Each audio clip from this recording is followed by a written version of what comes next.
পবিত্ৰ আঠখেলীয়া নামঘৰত মই 2021 চনত আহিছিলোঁ ভাদ মাহত আৰু সিদিনাখনেই নামঘৰ উন্নয়নৰ বাবে কিছু পুঁজিৰ যোগান ধৰাৰ আশ্বাস দিছিলোঁ। আজি নামঘৰ পৰিচালনা সমিতি তথা মন্ত্ৰী অজন্তা নেওগ ডাঙৰীয়ানীৰ প্ৰচেষ্টাত সেই পুঁজিৰ সফল ব্যৱহাৰ হৈছে। খুব ধুনীয়া নাটঘৰ নিৰ্মাণ হৈছে, নামঘৰ ভাগ সুন্দৰ কৰা হৈছে, চাকি জ্বলোৱাৰ বেলেগ ব্যৱস্থা কৰা হৈছে, অতিথিশালা নিৰ্মাণ হৈছে, পানীৰ ব্যৱস্থা কৰা হৈছে। তীৰ্থযাত্ৰীসকলে এইবাৰ ভাদ মাহত আঠখেলীয়াত প্ৰভুৰ তাত আহি বহুত বেছি মানসিক প্ৰশান্তি, আধ্যাত্মিক শান্তি লাভ কৰিব। ভৱিষ্যতেও নামঘৰ ভাগিৰ উন্নয়নৰ কাৰণে ৰাজ্য চৰকাৰে সহায় কৰি যোৱাৰ বাবে প্ৰতিশ্ৰুতিবদ্ধ হৈ থাকিব। পবিত্ৰ আঠখেলীয়া নামঘৰত মই 2021 চনত আহিছিলোঁ ভাদ মাহত আৰু সিদিনাখনেই নামঘৰ উন্নয়নৰ বাবে কিছু পুঁজিৰ যোগান ধৰাৰ আশ্বাস দিছিলোঁ।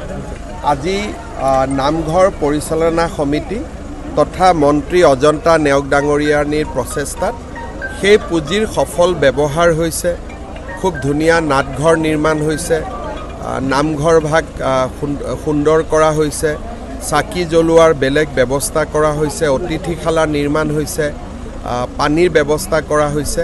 তীৰ্থযাত্ৰীসকলে এইবাৰ ভাদ মাহত আঠখেলীয়াত প্ৰভুৰ তাত আহি বহুত বেছি মানসিক প্ৰশান্তি, আধ্যাত্মিক শান্তি লাভ কৰিব। ভৱিষ্যতেও নামঘৰ ভাগিৰ উন্নয়নৰ কাৰণে ৰাজ্য চৰকাৰে সহায় কৰি যোৱাৰ বাবে প্ৰতিশ্ৰুতিবদ্ধ হৈ থাকিব।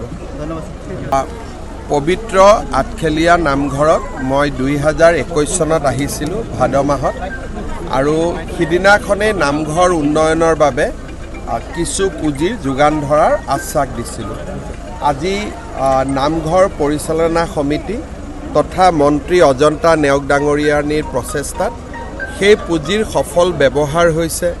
খুব ধুনীয়া নাটঘৰ নিৰ্মাণ হৈছে, নামঘৰ ভাগ সুন্দৰ কৰা হৈছে, চাকি জ্বলোৱাৰ বেলেগ ব্যৱস্থা কৰা হৈছে, অতিথিশালা নিৰ্মাণ হৈছে, পানীৰ ব্যৱস্থা কৰা হৈছে। তীৰ্থযাত্ৰীসকলে এইবাৰ ভাদ মাহত আঠখেলীয়াত প্ৰভুৰ তাত আহি বহুত বেছি মানসিক প্ৰশান্তি, আধ্যাত্মিক শান্তি লাভ কৰিব।